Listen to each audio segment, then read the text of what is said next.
car looking like they have everything in their life perfect. But what if we just tried to factor in some time to stop and see, and then to speak and listen and connect with the strangers, with the journey, the sojourners that we encounter.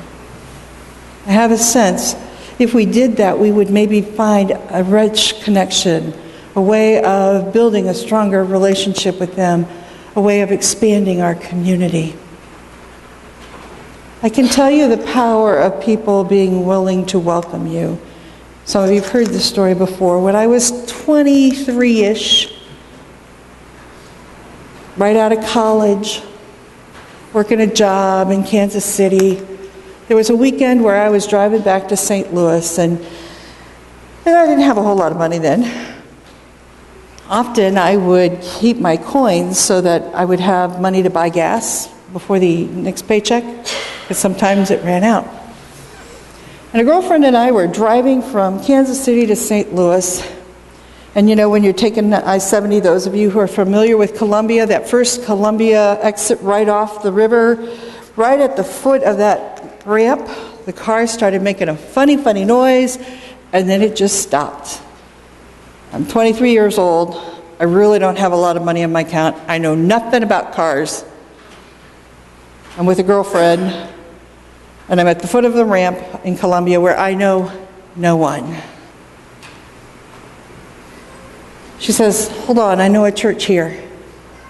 And we climb out and we'll go up the ramp, find a phone. We didn't have cell phones back then, believe it or not. We called somebody she knew from the church. They said, okay. They got on the highway, whipped around, and fetched us. They had somebody in their church who had a repair shop, and so they went and fetched the car off and carried it to their shop, and then they took us to somebody's house where they kept us overnight. Each of us had our own bedroom, and I can tell you I traveled for a living, and that bedroom was as nice as many of the hotels I stayed at in corporate America, even with little special baskets with your own toothpaste and toothbrush.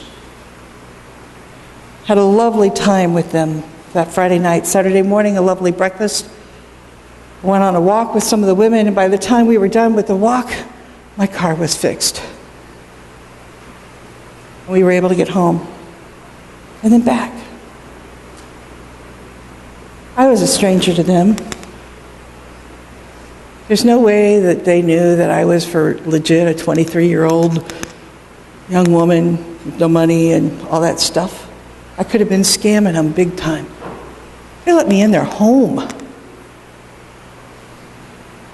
I'm not telling you that we need to be opening our homes at this point. I guess I'm telling you we got to listen to the Spirit when that happens. What I'm saying is, powerful things happen when we stop and see what God is wanting to do. And God is about community, God is about relationships, God is about love, and God is about grace. Fred Geiser finishes the point about being holy in that God says, I'm holy, but I'm not exclusive. I'm inclusive. I'm the God that delivers people from captivity. I'm the God that releases people and brings them into life. Friends, I think that's the call God is giving us, to live together. Let's take time to connect. Let's take time to see.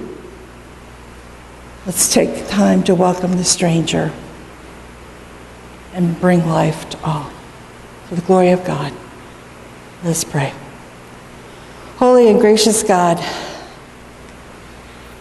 thank you for the way you provide for us, for the way you meet us when we're desperate. We pause before you now, God, and we lift up our prayer concerns, our thanksgiving, our joys, and our concerns.